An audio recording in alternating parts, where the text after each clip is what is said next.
Salve, salve humanidade, eu sou o Thiago Martins em mais uma apresentação do FABR Cast, o seu portal de notícias sobre futebol americano aqui no Brasil. E hoje nós temos convidados especiais para tratar de um tema bem polêmico, um dos assuntos mais controversos do FABR, que é justamente a arbitragem. Né? Claro que nós não estamos aqui apenas para falar de coisas que certamente vocês já colocam como ruim, mas também para falar muita coisa boa, porque essa galera estuda que é um horror. Enquanto isso, deixa eu apresentar quem está comigo hoje aqui no podcast. Lá do sul do Brasil, nós temos a presença desse barbudinho que está tranquilo no mestrado, Lafayette Júnior. Opa! E a apresentação dele é ótima. Opa! Boa noite, pessoal. Eu falei tempo, né? Vamos começar de novo, PH. Não, relaxa. Quem sabe faz ao vivo, quem não sabe faz também. Então tá, pessoal, um grande abraço, mais uma vez participando do podcast, né? E quem sabe faz ao vivo, né? Ô louco, bicho. E agora falando lá de Vitória, buscando o Espírito Santo, ele que é de um time, né? Um dos mais tradicionais do país, Juan. Eu nunca lembro seu sobrenome. É Rocha. Juan Rocha. Bom dia, boa tarde, boa noite a todos, a hora que a pessoa for ouvir o programa, e também uma boa noite aos participantes da mesa. Minha estreia hoje do programa, agora a gente descobriu, né? Tivemos um problema técnico na semana passada, não pude participar, mas hoje é minha estreia e também tenho participando hoje também de uma mesa tão importante que é debatermos sobre arbitragem e regras, que muita gente joga o esporte e não sabe nem a regra do esporte que ele está jogando. Ele que é ex-atleta, foi o responsável pela tradução do primeiro livro de regras e até hoje continua com este trabalho. Ele que está ali na ANAFAB, ele que acompanha o FABR, mas se livra de tudo quanto é tipo de treta e confusão. Daniel, seja muito bem-vindo ao nosso programa. Obrigado pela participação. Obrigado, pessoal, pelo convite. E é isso aí, sempre trabalhando. E agora nós também temos o Humberto Ventura, que caiu aqui, daqui a pouco ele deve entrar. Ele está em Mato Grosso, né? Então, gente, enquanto o Humberto não entra, nós vamos conversando com o Daniel mesmo. Daniel, antes de começarmos a rodada de perguntas, o bate-papo, se apresente um pouco mais para quem não conhece você, não conhece o seu trabalho, não conhece a sua trajetória no FABR. Então, eu comecei no futebol americano como fã nos anos 90, assisti o Dallas Cowboys ser campeão e aí virei torcedor do Cowboys em 95. Mas eu seguia de longe, porque eu não entendia nada do esporte. Em 2001 eu comecei a jogar, e aí me ensinaram como era, mas ninguém sabia de verdade as regras do jogo. Em 2002, no final da temporada de 2002, depois de uma confusão muito grande na final do Campeonato Carioca, eu falei com uns amigos, a gente combinou de comprar o livro e eu ia traduzir. Eu traduzi o livro de regras. Desde então, eu por esse contato com o livro, eu sou a pessoa que mais conhece as regras de futebol americano do Brasil. Tem muita gente que estuda junto comigo e tal, mas o fato de eu ter traduzido 3 livros de regra, porque o primeiro foi o da NFL, depois o da NCAA e agora o da NCAA e FAF, e esse contato com a tradução e com os estudos anualmente me coloca sempre em estudo, né? O tempo inteiro estudando, e as pessoas vêm tirar dúvidas e discutir sobre regras comigo. Então eu sou a pessoa que tem mais contato com as regras de futebol americano no país, mas eu já tem bastante gente chegando perto de mim, assim, em termos de conhecimento das regras do esporte. E agora ele que ressuscitou, né, vindo lá do Mato Grosso, Humberto Ventura, um dos maiores árbitros do país, com mais de 130 jogos no histórico. Humberto, mais uma vez, obrigado pela participação no programa. Boa noite, PH. Pessoal, eu agradeço o convite para estar aqui, para a gente estar falando não só de arbitragem, mas de uma coisa que todos nós compartilhamos o amor, que é o futebol americano. Humberto, para quem não te conhece, não conhece a sua trajetória, fala um pouco para a gente como que você iniciou aí no futebol americano e o que te levou a ser árbitro. Olha, eu comecei no futebol americano em 2012, quando eu era jogador. Eu jogava pelo Sorriso Hornet, era quarterback. Por questões de saúde, eu não pude jogar. E eu acabei virando treinador, mas eu sempre sentia que eu tinha que estar dentro de campo de alguma forma, não desmerecendo jamais nunca o trabalho dos treinadores, do pessoal da comissão técnica, mas eu também sempre fui um apaixonado por regras, apaixonado por arbitragem. Desde a época da escola eu gostava não de jogar bola, mas sim de estar apitando e tal. E quando eu tive a primeira oportunidade de apitar em 2013, foi paixão à primeira vista. E daí eu fiz a escolha de optar em ser só árbitro e estamos aí há alguns anos já.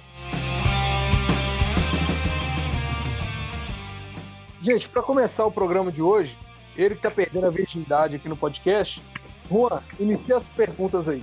Eu queria saber em relação aos dois, ao tanto Daniel e o Ventura, ao Humberto, se há hoje na FAB uma questão da padronização da arbitragem na BFA. Por quê?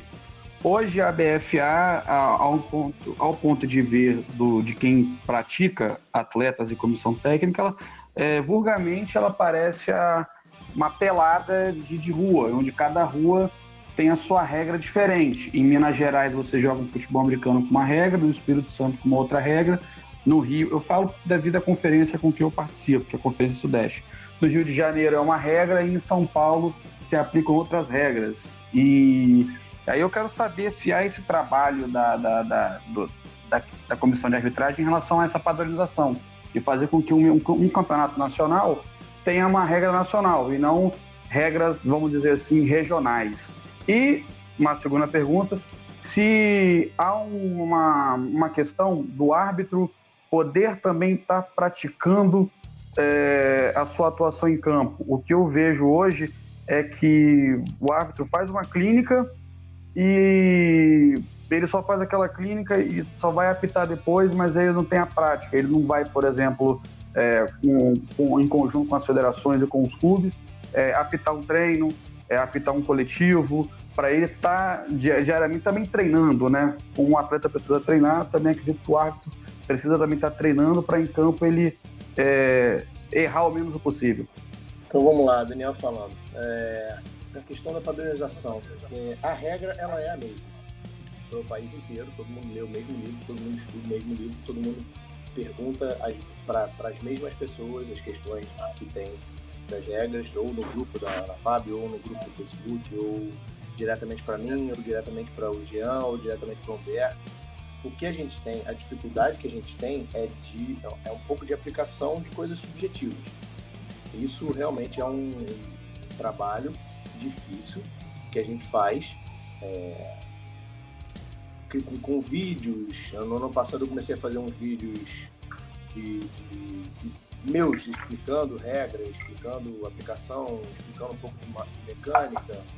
O Vinícius Bez, árbitro do Rio Grande do Sul, também fez um vídeo, o Jean deve fazer um vídeo também, explicando um pouco.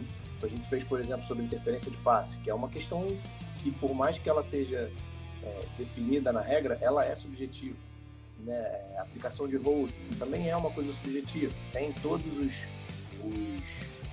indicadores, todos os padrões que devem ser seguidos, mas ainda assim é uma questão de observação e de interpretação. A gente trabalha para tentar unificar isso, mas esse tipo de problema é um tipo de problema que você tem, por exemplo, na NFL.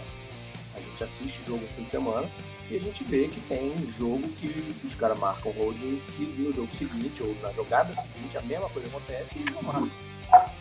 Interferência de passe, tem uma interferência que você fala, esse Super Bowl desse ano teve uma interferência de passe de ataque e o pessoal todo estava reclamando que na semana anterior teve uma igual e que não foi marcada. Então essas questões de subjetivas de interpretação, a gente está sempre buscando a padronização, mas é um trabalho praticamente impossível, porque são indivíduos que veem diferente e que interpretam diferente.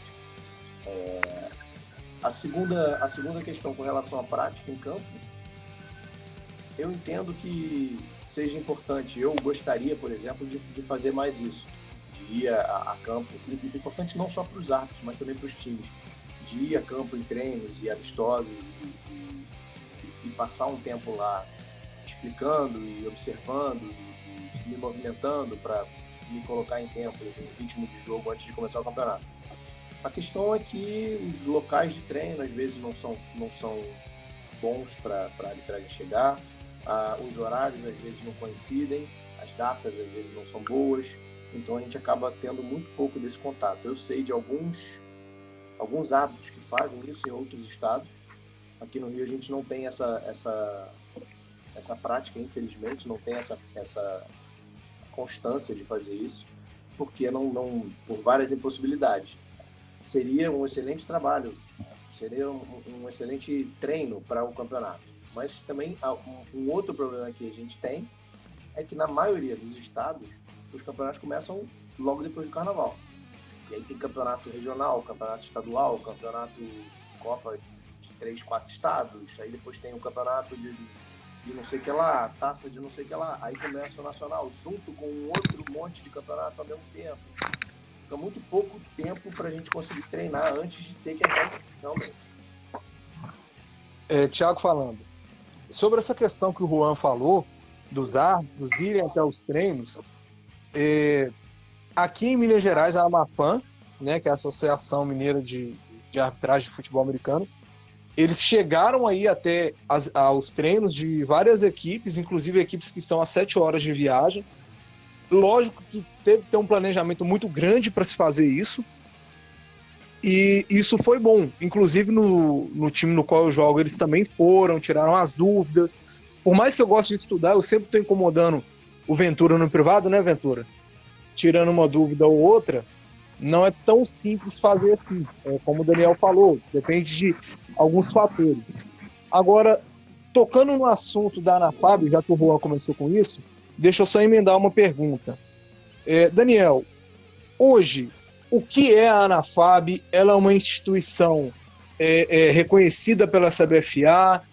Quem é o presidente da ANAFAB? Ela tem algum poder de atuação a nível nacional ou não? É mais uma instituição que tem nome, mas não tem poderes? Hoje, a ANAFAB é um grupo de árbitros. É isso que é a ANAFAB hoje em dia. Não é uma associação, apesar de ser associação no nome. A gente nunca criou uma associação, juridicamente não existe. A gente não tem, mas também nunca buscou um reconhecimento oficial, nada do gênero.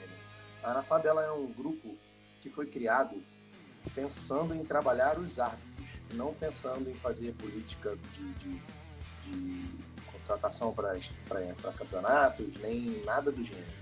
Ela foi criada como um grupo para ajudar os árbitros a evoluírem, uns árbitros ajudando outros. E ela, nesse momento, ela continua sendo só isso, um grupo de árbitros no nível nacional, que a gente tem é um grupo de árbitros de, se não todos, a grande maioria dos estados onde tem futebol americano no Brasil, que serve para isso, para a gente conversar, discutir os rumos da arbitragem, discutir formas de melhorar, formas de se ajudar, mas tecnicamente. Entendi. Então, salarial, de férias, 13º, não cabe à ANAFAB. Isso é culpa da CBFA mesmo. Eu não sei nem do que você está falando. Lafayette aqui. Aproveitando esse gancho de ANAFAB e também então um grupo de árbitros, e a gente fala, e tu trouxe, né, Daniel, a questão de não ser uma instituição política. No último podcast, nós entrevistamos o presidente da CBFA, e toda e qualquer federação ou confederação, ela é, em sua natureza, uma instituição política. Sendo assim, e pensando no cenário da arbitragem nacional, quem e como se defende a classe nesses meios políticos, federações e confederações. No Rio Grande do Sul, a gente tem uma atuação muito forte na gestão direta da federação de uma arbitragem, né, um grupo de arbitragem. Então, isso favorece. Mas essa não é a realidade de todos os estados e todas as federações do Brasil. Diante disso, a gente tem alguns outros aspectos que impactam nisso, né? Todo mundo quer jogar, ninguém quer arbitrar. Quem quer arbitrar sai de um clube. Normalmente são pessoas que deixaram de jogar. Muito pouco se tem a formação de novos talentos para arbitragem. Normalmente quem cansou de jogar ou quem está disponível a exercer essa função. Então eu te pergunto, diante de todo esse cenário, que é complexo para um esporte amador, como é o futebol americano, quem e como se defende a classe nesses meios que, sim, são políticos no cenário? A ideia, eu acho que a ideia do futuro da ANAFAB é ser também um corpo político. Ela não é por enquanto, porque o que a gente tem de representatividade na confederação é o Jean. Mas eu, para ser honesto, nem sei se existe um cargo na CBFA de diretor de arbitragem. Sendo honesto, assim, é minha ignorância. Eu sou tão averso a essa questão política que nem me meto nessa coisa. Isso, por exemplo, vocês poderiam convidar o Jean um dia para fazer uma conversa sobre esse assunto.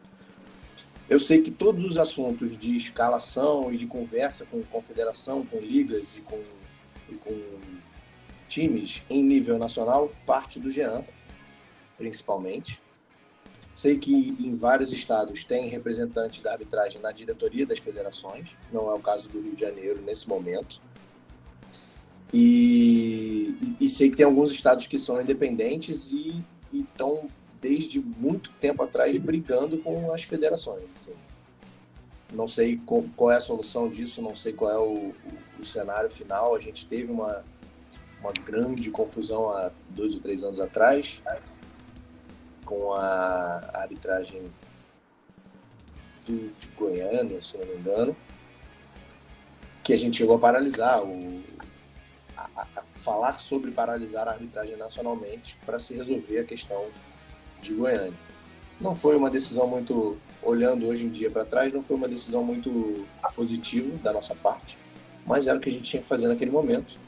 Funcionou para o que a gente precisava e funcionou muito para eu entender que realmente eu não quero me meter nessa parte política, porque a parte técnica da qual a arbitragem me cabe já é muito pesada e me toma muito tempo. O Thiago falando. A pergunta agora vai para o Humberto. Humberto, aí no Mato Grosso tem bastante times, mas assim, parece que eles geograficamente ficam longe. Né? Como você está aí no estado, eu acredito que você tem um contato maior com o pessoal. Como que faz para se formar novos árbitros numa condição geográfica tão adversa? Olha, HP, o Mato Grosso, historicamente, sempre teve problema com quantidade de árbitros. Isso antes de eu entrar na arbitragem, antes de eu assumir como coordenador. Uma ideia muito errada que muitas pessoas têm, várias vezes eu ouvia no Mato Grosso a seguinte expressão: não tem árbitro, vamos fazer um curso e vamos formar árbitro. Eu já disse a você uma vez e repito, uma coisa que tem que se tirar da cabeça das pessoas é que esse negócio de achar que só o curso vai formar o árbitro. Você vai um dia numa sala, você coloca 20 pessoas e você dá um curso de 3, 6 horas e você vai formar árbitros. Não desmerecendo jamais os cursos que são importantes, mas o árbitro tem que ser um trabalho constante. Tem que ser um trabalho que a pessoa tem que entender que ele tem uma responsabilidade muito grande, que ele tem um dever muito grande, que ele lida com os sonhos das pessoas. Então é sempre um desafio. É um desafio formar árbitro aqui, até porque geograficamente eu moro em Sorriso, que fica, por exemplo, 100 quilômetros de Sinop, é onde tem um time, fica 400 quilômetros de Cuiabá, que é onde tem outro, e fica 700 quilômetros de Rondonópolis, onde tem outro. E está surgindo um no alto do estado, que é a Alta Floresta, e fica a 500 também. Então, basicamente, como funcionava, a pessoa interessada entrava em contato comigo, eu não poderia me deslocar até lá, até porque o meu trabalho me exige tomar bastante tempo para eu estar viajando essas coisas. E a gente, por videoconferência, por troca de mensagem pelo WhatsApp, ia passando a ele desde as mecânicas, as regras e tudo. E basicamente funcionou até o ano passado.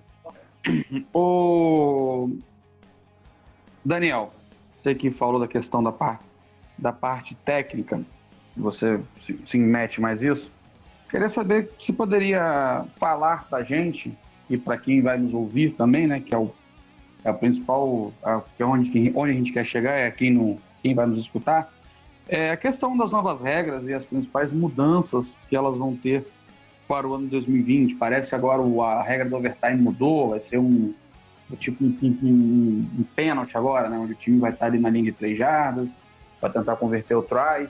Aí eu saber, além disso, como é que vai ser isso agora e algumas outras coisas de maior impacto do jogo.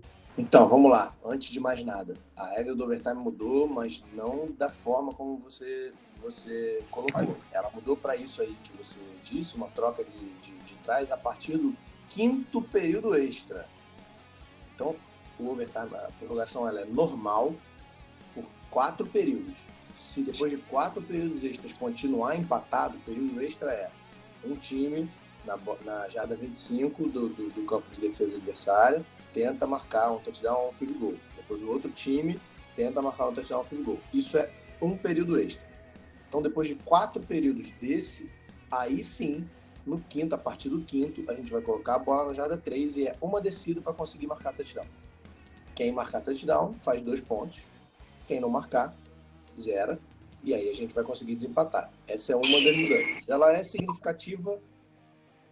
Só pode marcar um touchdown, um field goal não pode ser marcado? Não, só pode marcar touchdown. Entendi. Essa mudança ela é significativa, mas ela não vai ter grandes impactos para o nosso jogo. Assim. Quantos jogos no país tiveram 5 períodos de prorrogação nos últimos anos? Eu tenho certeza que não foram muitos. Só um que durou até meia mudanças. Perdão, não entendi. Eu me recordo de um que foi pela divisão acesso, a extinta Liga Nacional, né? Criciúma Miners e Porto Alegre Gorilas. Foi um jogo que foi para 5 overtimes. Mas não me recordo nos últimos 10 anos de outra partida que tenha tido esse histórico. Só um dado informativo aí para implementar um pouquinho o podcast. Pois é. É uma mudança que é significativa, mas que não vai ter grandes impactos, porque os nossos jogos eles não passam tanto tempo assim empatados. Tem 3 mudanças mais significativas, sendo que dessas 3, 2 eu acho que vão ter um impacto bem grande no jogo. A primeira delas, que é a menos, na minha opinião, a menos impactante, é que a gente passa a definir em jogada de free kick, a gente passa a definir o edge como 2 jogadores, ombro a ombro, com menos de 1 jarda de distância entre eles, para bloquear um adversário. E isso é ilegal. Então, até o ano passado, 3 jogadores era ilegal, 2 ainda era legal. Esse ano passa a ser ilegal 2 jogadores se juntarem para bloquear um adversário. Em free kick. Apenas em free kick. O que seria... Desculpa, Daniel, mas o que seria um free kick para quem está acompanhando a gente agora, está começando no FABR agora? Então, free kick é o kickoff de início de jogo ou de pontuação, ou o chute pós-safety. É aquele chute com a bola parada, que tá todo mundo alinhadinho ali, e o cara chuta a bola lá pro outro lado do campo. E normalmente, por exemplo, como um exemplo, na NFL, a maioria dos chutes para dentro da endzone, touchback normal. Aqui alguns chegam à endzone, mas a maioria não chega. E nesses retornos, o time de retorno não vai poder juntar 2 jogadores para bloquear um adversário. Você acabou de eu ter que mudar todo o meu playbook de special teams agora.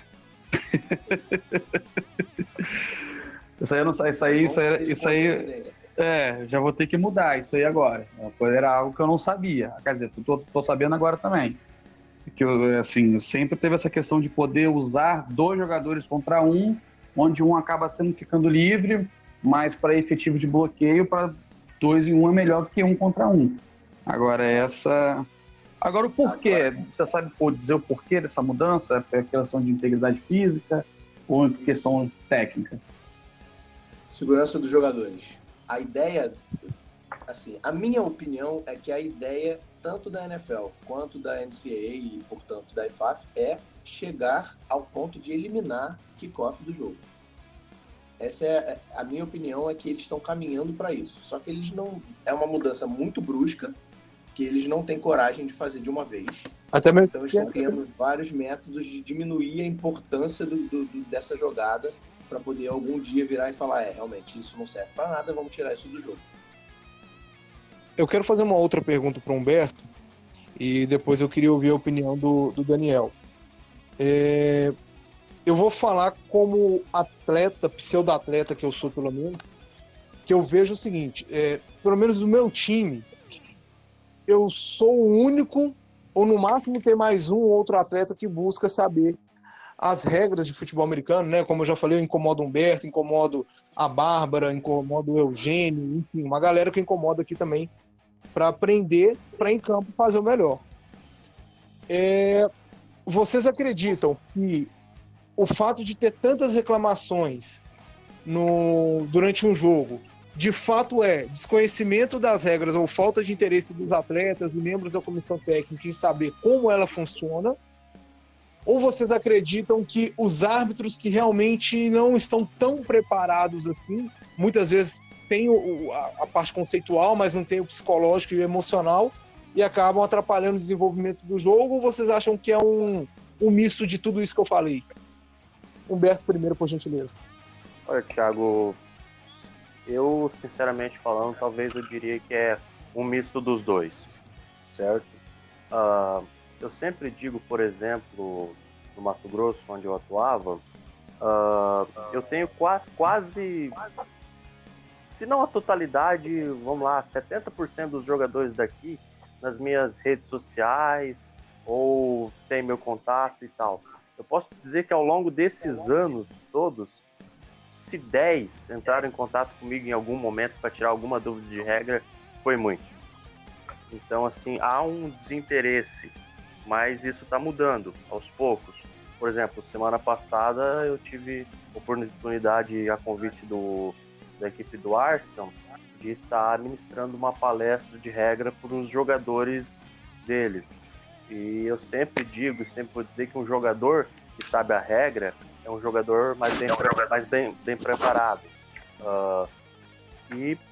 Mas quando você fala, talvez os árbitros não estejam preparados, tanto no conhecimento de regra, quanto na mecânica, a parte física também, eu faço uma meia-culpa nisso, como no equilíbrio emocional, eu também vejo isso.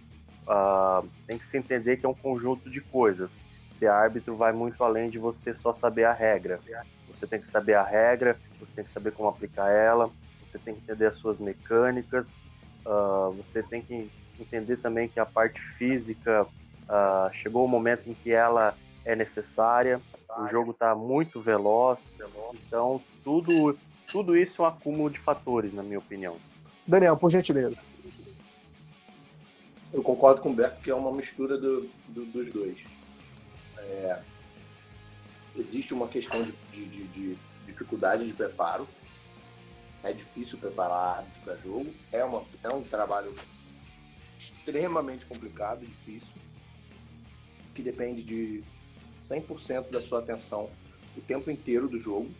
Você tem que ser capaz de observar 22 pessoas ao mesmo tempo numa determinada área do campo. Isso é muito complicado, porque ao contrário do futebol e até do rugby, que tem poucos árbitros em campo e muita gente em campo, no futebol americano todo mundo pode estar fazendo contato com o adversário.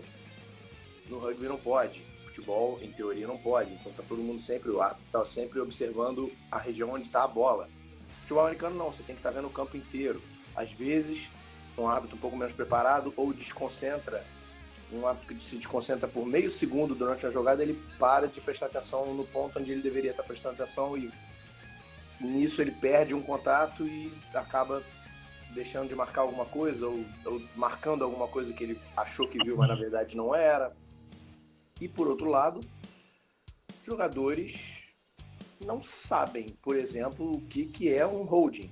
Tem coisas básicas. O jogador que é bloqueado legalmente e ele tem o seu avanço, os seus movimentos impedidos por causa de um bloqueio, normalmente reclamam que estão sendo segurados. E não estão Então tem um pouco dos dois lados, assim, né? Tem culpa da arbitragem, sim, nesse problema, mas também tem culpa do jogo, dos jogadores, dos times. Né? É natural, eu acho, esse desconhecimento dos jogadores dos times. O nível de especialização de regras que o árbitro precisa ter é infinitamente maior mesmo. Ainda, eu sei que o Lafayette já estava com alguma pergunta engatilhada aí, mas só para continuar dando complemento aqui, no ano passado, no jogo entre o Galo contra o Spectros, né, pela semifinal aí da BFA, houve um lance em que, inclusive, a diretoria do Galo foi veemente falando que a arbitragem errou, que isso influenciou no resultado e tudo mais.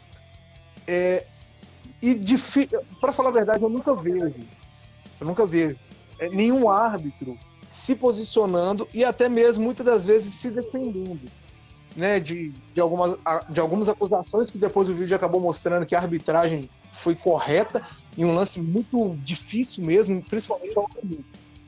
Existe alguma orientação, não sei, por parte da ANAFAB ou por parte do livro de regras, da IFAF, enfim, para que o árbitro não comente nada nas redes sociais, porque é uma coisa que eu vejo que acontece. O árbitro nunca se defende, ele não defende, ele não acusa, ele não faz nada. Ele simplesmente fala assim, não estou aqui. Existe uma, não vou dizer que é uma orientação, mas é um pedido nosso para que a resposta da arbitragem a qualquer tipo de reclamação desse nível, de um jogo importante, ou de qualquer jogo que seja, é que o time reclamante mande pra gente o vídeo, mande pra mim, mande pro Jean. Tem um e-mail para isso, tem um contato oficial para isso. E qual é o contato? Que não seja do árbitro. O meu e-mail é o danielvasquezarbitragem@gmail.com. O do Jean eu não sei te dizer qual é, mas o meu é danielvasquezarbitragem@gmail.com. Ô, Daniel, mas assim, VASQUS. mas só pegando um gancho no que o PH falou, o Humberto ou o Daniel, no caso, não seria apropriado, ou no caso da CBFA, ou a própria BFA, ou a ANAFAB, em casos específicos como esse, onde um clube, ou até mesmo uma questão de um lance duvidoso, de um erro, ou de um acerto que o time acha que errou e tudo mais. Por exemplo, no futebol a gente também tem esse caso que os árbitros eles não falam, eles não podem falar. Você não vê árbitro dando entrevista pós-jogo. Mas existe, por exemplo, a CBF, ela vai e dá um parecer. O Leonardo Gaciba vai lá, que é o diretor de arbitragem da CBF, ele vai lá e manda um comunicado para mídia, para os clubes.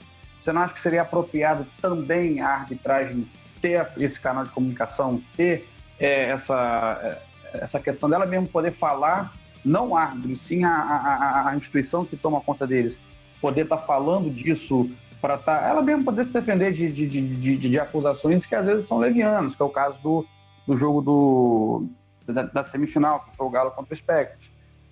Foi um lance duvidoso, mas claro que depois com a imagem a gente viu que realmente o árbitro acertou. Então, acho que não deveria existir um órgão desse, ou se já existe, em poder falar esses casos. Como eu falei, essa comunicação já existe diretamente com times que vêm reclamar. A gente faz essa comunicação com eles.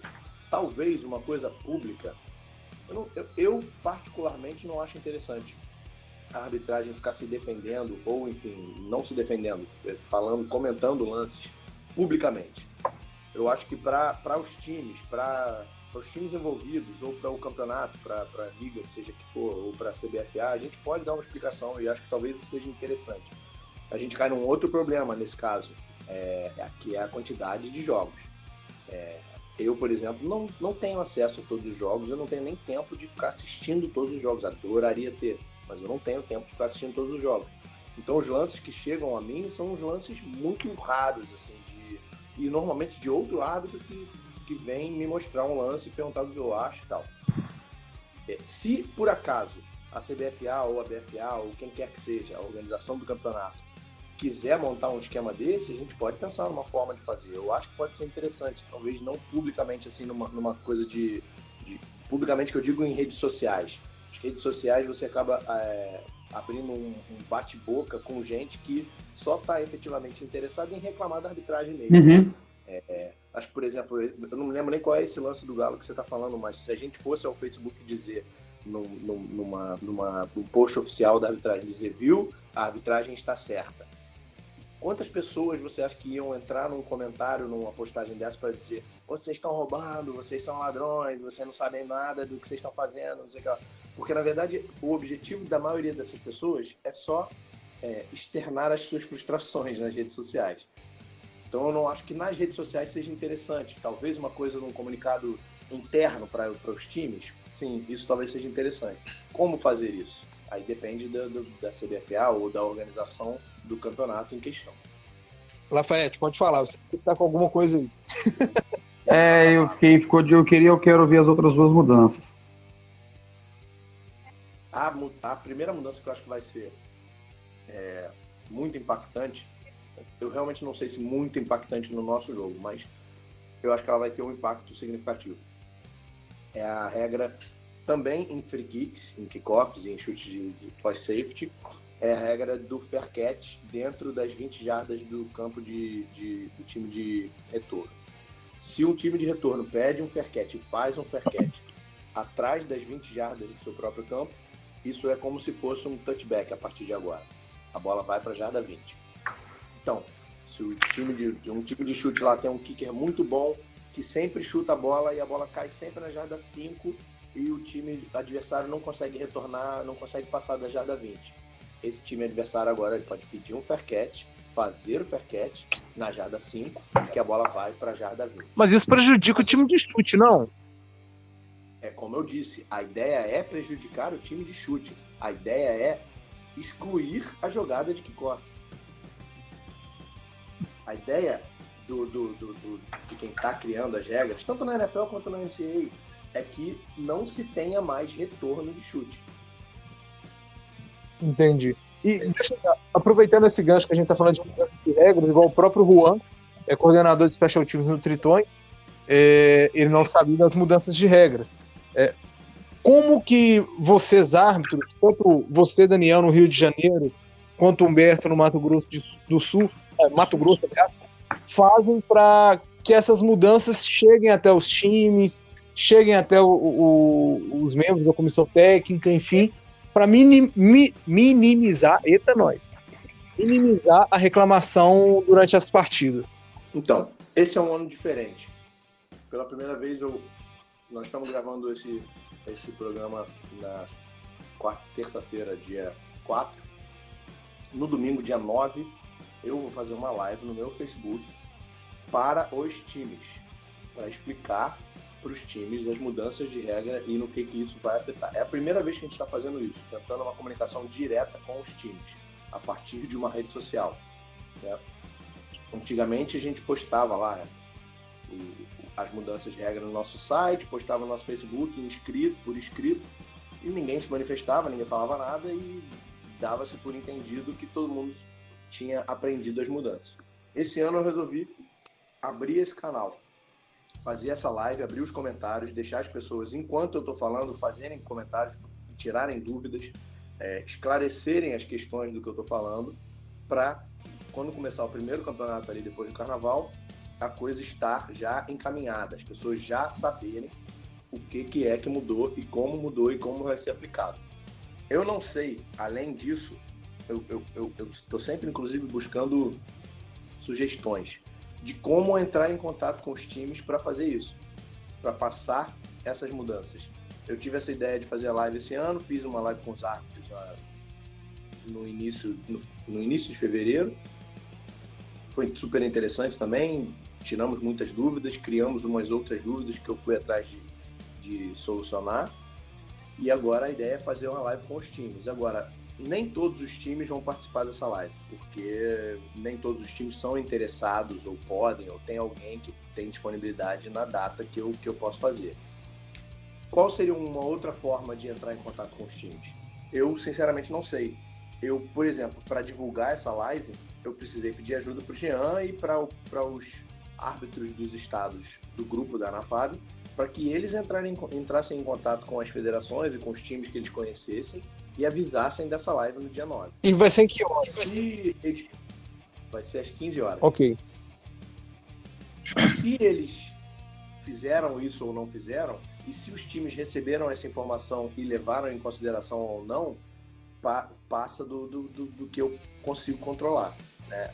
O que eu posso fazer é perguntar às pessoas como elas acham que eu deveria fazer, como seria a melhor forma de fazer, e ter as minhas ideias. A ideia da live foi da minha cabeça, legal. Se alguém tiver mais alguma ideia de como eu criar um canal de comunicação com os times para passar essas informações, eu estou aberto a sugestões sempre. Humberto, para você, igual você já falou, que das distâncias entre as equipes, você já chegou até a mencionar que você faz algumas videoconferências e tudo mais. Hoje no estado do Mato Grosso, quantos árbitros você tem? E você acredita que esses árbitros, eles estão conseguindo acompanhar as mudanças que ocorrem no jeito de se jogar o futebol americano aqui no país? Olha, até ano passado tinha uma totalidade acho de 14 árbitros para o estado inteiro. Muito dificilmente conseguia-se, por exemplo, fazer um jogo com a equipe toda da mesma cidade, o que é sempre o maior desafio, acho, no Mato Grosso. O jogo evoluiu, isso é a coisa que eu sempre falo. Se eu pegar o primeiro jogo que eu optei lá em 2013 e o último que eu optei em 2019, evoluiu demais. Os jogadores estão muito mais fortes, muito mais rápidos, muito mais físicos. O jogo está veloz. Então, tem que haver um trabalho de arbitragem para acompanhar a evolução do jogo. Tanto a evolução das regras, as mudanças de regra, mas também a evolução do jogo. Eu costumava dizer sempre, por exemplo, os árbitros DIP antigamente não tinham muita atenção para passe longo. Hoje em dia, que é uma coisa que o Daniel sempre cobra, o quanto ele adora ver um árbitro DIP batido. Ele adora isso. Então, assim, tem que se entender, por exemplo, que o jogo evoluiu nisso. Que os wides estão muito mais rápidos, que os QBs têm um braço muito mais forte. Então tem que se fazer uma mecânica perfeita, para que não seja batido, por exemplo, quando o carregador da bola cruza o plano de gol. E esse trabalho basicamente tem que ser feito quase que diariamente, semanalmente, mensalmente, para estar acompanhando a evolução do jogo e a evolução das regras. Lafayette aqui. Eu tenho duas perguntas, tá? Uma pro Daniel e outra pro Humberto. Eu vou fazer a primeira pro Daniel, que diz respeito ao quê?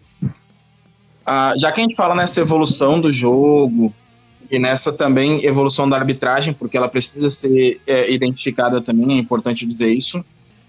Até onde a arbitragem não enxerga ou enxerga os campeonatos estaduais como espaços, e os campeonatos regionais também. Quando eu digo campeonatos regionais, eu não digo Copa Sul ou Copa Nordeste. Eu trabalho com, por exemplo, Copa Mogiana, Copa Pick Six, Copa Fronteira, que tem no Paraná, Copa RS, né? Até onde esses campeonatos não podem servir de laboratório para a formação de novos árbitros. Em equipes mistas, com novos árbitros e árbitros mais experientes. E eu sei que o calendário é complexo, a gente sabe que tem árbitro aí que está fazendo sábado 1 ou 2 jogos e domingo 1 ou 2 jogos, mas a ANAFAB, enquanto instituição, então enquanto um grupo de árbitros, pensa e prospecta isso? Essa é a primeira pergunta para o Daniel. Para o Humberto, eu gostaria de perguntar sobre o intercâmbio cultural e a aprendizagem de arbitragem. Nós temos pessoas como vocês dois que aqui estão, como Vinícius Bess, que eu acho que é uma referência nacional também, pessoas que dominam muito as regras, que entendem muito do jogo enquanto arbitragem e também como conhecedor do esporte. E como que é fora do Brasil? Porque a gente fala muito no intercâmbio de atletas que vão para a Turquia, que vão para a Espanha, que vão para o México, que vêm de lá também para cá. Como que se tem conhecimento de como é a arbitragem fora do país e existe uma troca em nível de conhecimento com outros espaços ou não? Esse mercado ele é mais fechado para arbitragem do que é para comissões técnicas e jogadores? Essas são as duas perguntas. Eu começo então, Daniel. Lafayette, você é de algum time? Ou você Eu joguei futebol americano durante 7 anos, mas já participei de direção, comissão, e agora eu tô aposentado desde a final da BFA Acesso Sul de 2019. Ele perdeu pro Spiders, eu gostaria de mencionar isso, e arrebentou com o meu bolão, não esqueci isso, tá? Tô rancoroso. Tá bom. Imagina agora que você está jogando o estadual, preparando o seu time, mas você está disputando o estadual, você está disputando o campeonato estadual. E aí a arbitragem que vai apitar um jogo seu, importante, é uma arbitragem que tem um cara que nunca apitou na vida dele, mas que precisa pegar experiência, e um outro que apitou 2 jogos, está começando, e na verdade só tem 2 pessoas experientes na equipe inteira. Certo? Isso seria um laboratório, né? E aí dá um problema de arbitragem, a arbitragem toma uma decisão polêmica e seu time acaba perdendo. Não vou dizer que perdendo por causa de uma decisão da arbitragem, porque a gente sabe que isso não acontece. É possível, né? Mas a sensação que você tem é essa, é que a arbitragem laboratório, uma arbitragem iniciante, tomou uma decisão que prejudicou o seu time. Como você vai se sentir com o fato de que eu como diretor de arbitragem, estou fazendo experiência com árbitros no campeonato regional? Ou, ainda, você é um organizador do campeonato regional. Você trabalha para isso, para organizar o campeonato regional. E eu, como organizador da arbitragem, decidi que o seu campeonato é menos importante e por isso eu vou experimentar árbitros no seu campeonato. Como você se sentiria com essa decisão? Olha, Daniel, eu vou te dizer que esses teus posicionamentos eles são bem relevantes e me fazem pensar bastante, tá? Mas eu vou te trazer a natureza da minha pergunta para que a gente possa, então, construir a partir disso. Foram muito bons questionamentos. O que eu penso? Os grandes esportes mundiais, eles operam nessa lógica. O escalonamento de arbitragens, campeonatos... E por mais que a gente diga que não, vamos ser bem honestos. A BFA é mais importante na Copa Pick Six, ponto. Não há discussão sobre isso. O dirigente pode ficar triste, pode, os times podem ficar também, mas a realidade dos fatos estão postas. Existem escalas e níveis de arbitragens em diferentes modalidades esportivas, não só no futebol. Árbitros que, querendo ou não, você vai ver direto em determinados jogos. Vamos pegar o tênis como exemplo, por exemplo. A gente tem um grande árbitro brasileiro que está nos principais grandes lances, né? E os challengers e os campeonatos de ATP 250 vão ter arbitragens menos gabaritadas. Eu acho que esse é um movimento natural da formação do esporte. Pelo menos eu penso que é o único que se concebeu de uma maneira, pelo menos, coerente nas modalidades esportivas que a gente tem. Não sei o que você pensa disso. Sim, mas então, eu na verdade, eu estou te fazendo esses questionamentos como uma forma de refletir sobre o assunto também. Porque, na realidade, eu concordo contigo. Os campeonatos regionais, eles são, por natureza, menos importantes do que um campeonato nacional, sem dúvida. E a gente vai sempre...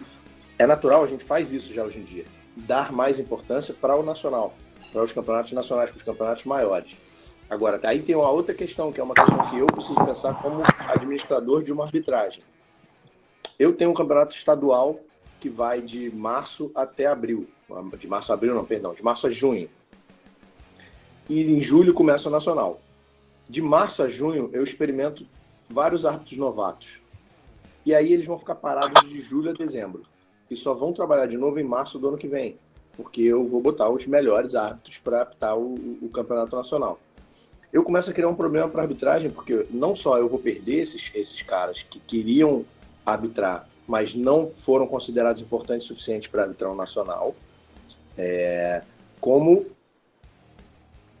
os que não desistirem vão passar 6 ou mais meses com pouca ou nenhuma experiência, o que não é bom também para a evolução deles.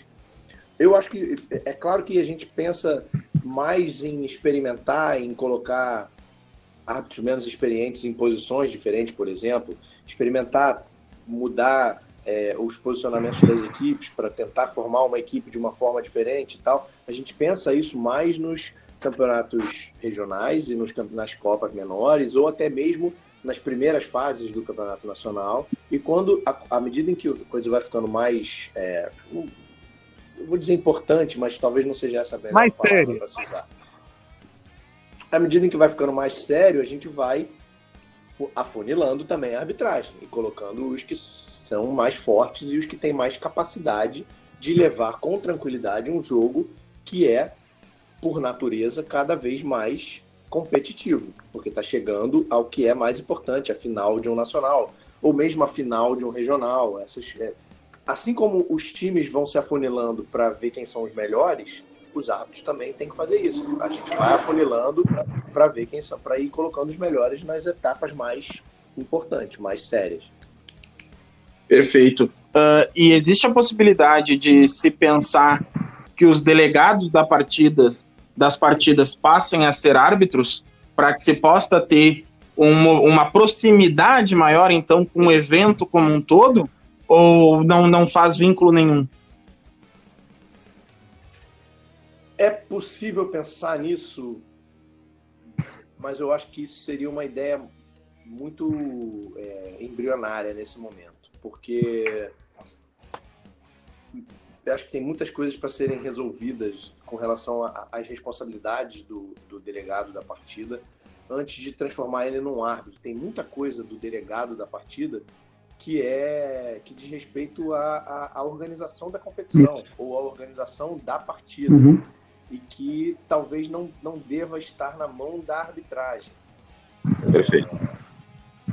Então talvez isso seja uma coisa que possa ser pensada mais para frente, mas eu acho que precisa ser muito bem pensada ainda a função do delegado da partida.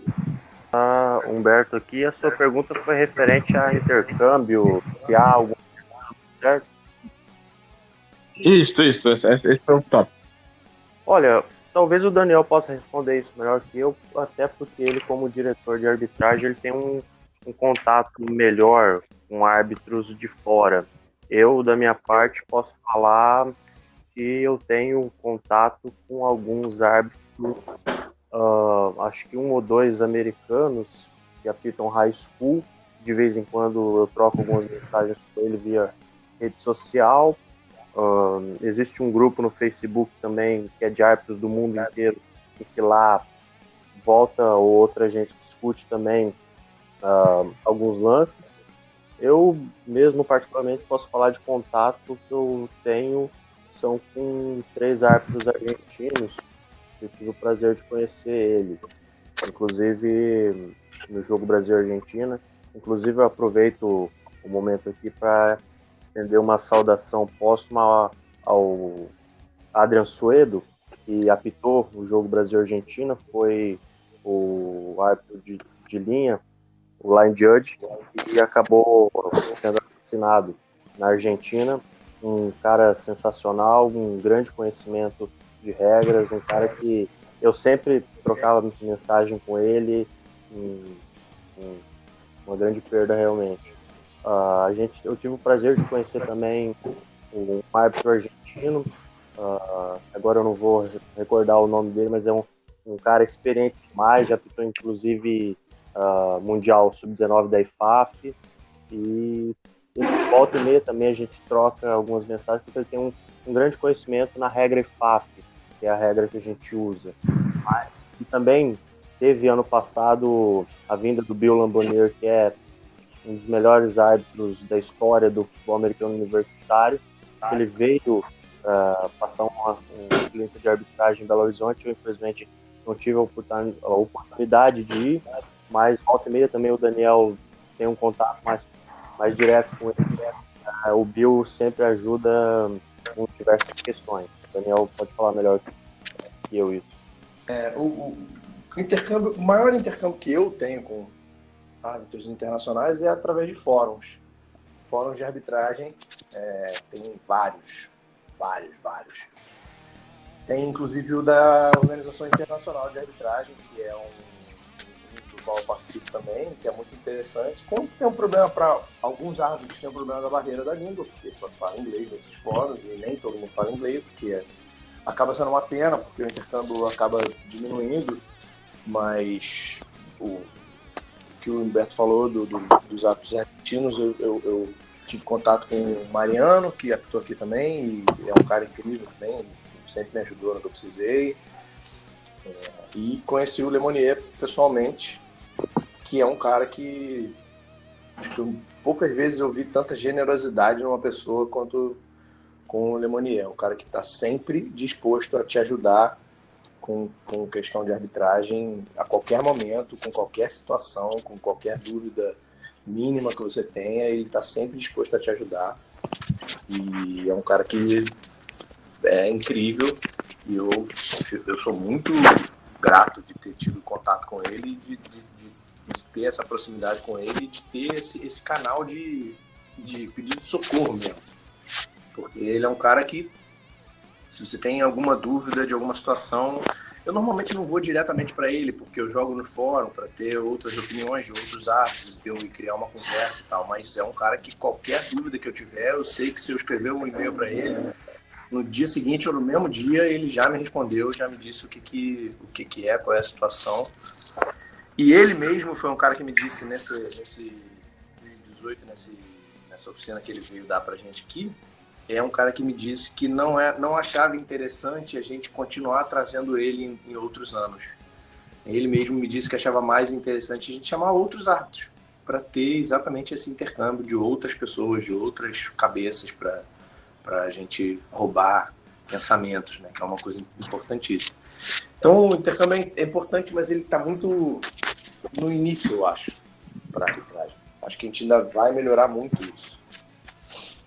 Em cima do que o Lafa falou, do que vocês falaram também, tem 3 ganchos, só que eu não vou falar tudo de uma vez, porque o Lafa, o Juan podem ter mais alguma pergunta ou observação a fazer. Mas... Eu ainda quero saber, eu ainda quero que o Daniel explique a terceira mudança da regra. Esse programa não acaba sem ele falar sobre essa mudança. Já tô com o cabelo em pé aqui, que eu já tô tendo que mudar todo o meu playbook. Olha só, o cara tá usando o programa em legislação própria. Isso você é pau.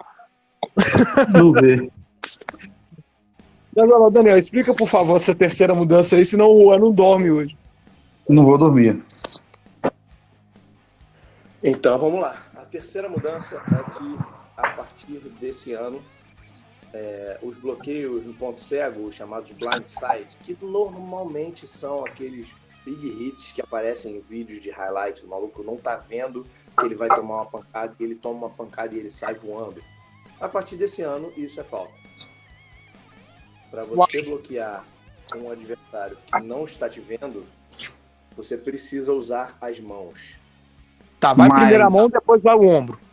Você vai usar a primeira mão e você vai usar a segunda mão e depois você vai continuar usando a mão. Mas isso ele tem que, mas necessariamente, no caso da mão, mas o atleta que vai sofrer o bloqueio, ele tem que ver que ele vai sofrer o bloqueio? Se ele não vir, o bloqueio tem que ser feito sem... o que a regra diz é o seguinte: bloqueio no ponto cego, um bloqueio blindside, ele não pode ser um contato violento. Então você tem que usar as mãos, ou você só para na frente do adversário sem atacar o adversário.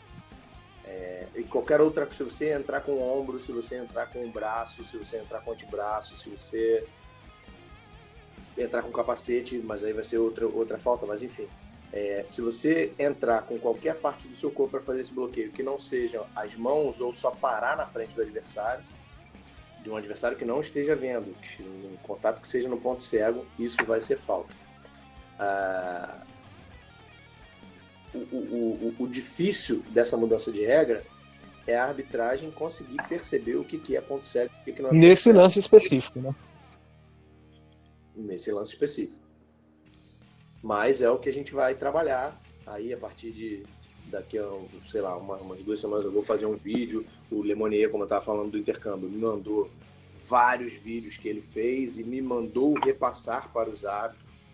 Então eu estou pensando em como fazer uma tradução desses vídeos para compartilhar com os árbitros. Eu vou fazer vídeos para explicar isso para os times também, para todo mundo ficar bem ciente do que pode e o que não pode ser feito, para não chegar no início do campeonato e a primeira falta dessa, o cara fala, mas eu não sabia que eu não podia. A partir de agora, se você não sabia que você não podia, é porque o seu técnico não te disse que você não podia. Essa, para mim, vai ser a mudança de regra que vai ter mais impacto e a que vai ser mais polêmica, porque ela é polêmica até hoje, ela já é assim na NCAA há um ano, e ela é polêmica até hoje na NCAA ainda. Como eu falei, tem 3 pontos que eu quero perguntar antes do programa encerrar. O primeiro ponto que eu pergunto, no Brasil, né, e eu tô falando, me colocando no lugar daquelas pessoas que são leigas ou aquelas que jogam há anos e até hoje não passou a mão no livro de regras. No Brasil, nós jogamos a regra da IFAF, qual é a diferença para a regra da NFL, ou é high school, enfim, qual o tipo de regra que nós jogamos e qual o mais próximo da NFL ou do high school a gente chega? No Brasil, a gente joga a regra da IFAF. A regra da IFAF, ela tem poucas diferenças da regra da NCAA do ano anterior. A NCAA vai fazer mudanças na regra esse ano, que a gente provavelmente só vai adotar no ano que vem. Então, 2021, a gente vai estar jogando com o que é quase 100% o livro de regras da NCAA de 2020. Esse ano, 2020, a gente está jogando com vai jogar com o livro de regras que é quase que 100% o livro de regras da NCAA de 2019. Tem poucas mudanças, algumas mudanças estão muito interessantes da parte da FAB, mas a NCAA não adota, mas é coisa pequena e é mais para arbitragem mesmo. O que a gente joga é IFAF, que é mais próximo da NCAA do que qualquer coisa. Entendi. E agora, assim, eu sei, até gasguei aqui, mas enfim, nós sabemos que o trabalho do árbitro não é muito fácil, né? Igual o Humberto mesmo já falou, que devido à distância, devido ao próprio trabalho deles, porque vocês não são árbitros profissionais, né? Assim como atletas, diretoria e membros da comissão técnica, vocês estão no processo de serem amadores, mas tem uma postura profissional para ser considerado como tal. É muita lágrima e sangue, né, no sentido figurativo. Mas, assim, apesar de todo esse trabalho que vocês têm, transtorno, né, que eu já escutei outros árbitros também reclamando de muita coisa, Humberto, vou começar com o Humberto, que tem mais de 130 jogos aí nas costas.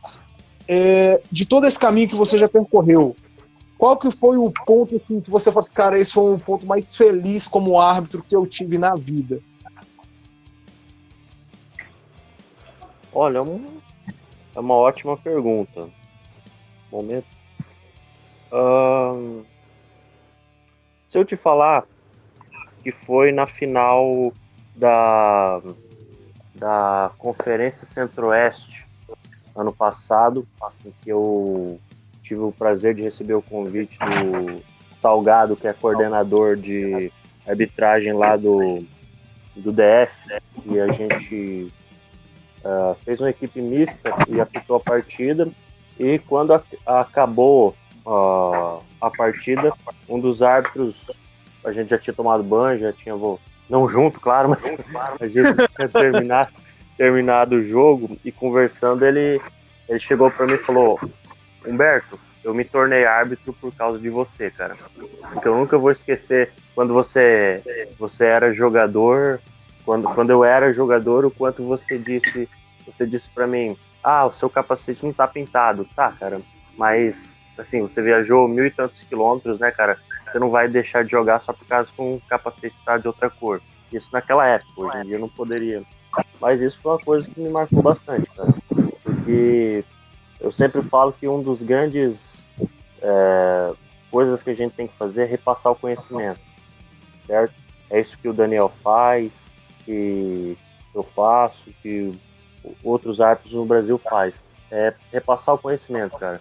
Pensar que a gente tem que fazer um trabalho pensando sempre no futuro, tentando motivar mais árbitros para que a gente tenha mais árbitros, tenha uma arbitragem melhor, porque eu sempre falo que a melhor coisa que a gente vai deixar é o legado para o esporte. Então, basicamente, foi esse o grande momento. E para você, Daniel, qual foi o momento que você falou assim, pô, eu já passei tanta raiva traduzindo esse livro, os animais não leem, enche o raio da paciência, mas assim, esse momento valeu a pena. Para você, qual que foi? Cara, toda vez que eu entro em campo eu acho que vale a pena, mas A oficina do Lemoniano no ano passado, para mim, foi especial. Em 2015, ele já tinha vindo. Ele veio 3 vezes. Essa foi a terceira vez que ele veio. Eu não fui na primeira vez. Em 2015 ele veio, eu fui a São Paulo, assisti e tal, participei ali, mas não cheguei a conhecer pessoalmente, não troquei ideia com ele. Esse ano, para mim, foi mais especial, porque eu estive próximo dele, a gente conversou bastante, ele me contou muitas histórias da carreira dele. E estar em campo com ele, para mim, foi uma experiência importantíssima, assim, e me ensinou muito. O Juan, ele caiu. Lafa, a gente, não só o Lafa, mas o Humberto e Daniel, nós estamos chegando ao término do podcast. Lafa, considerações finais, perguntas finais, enfim.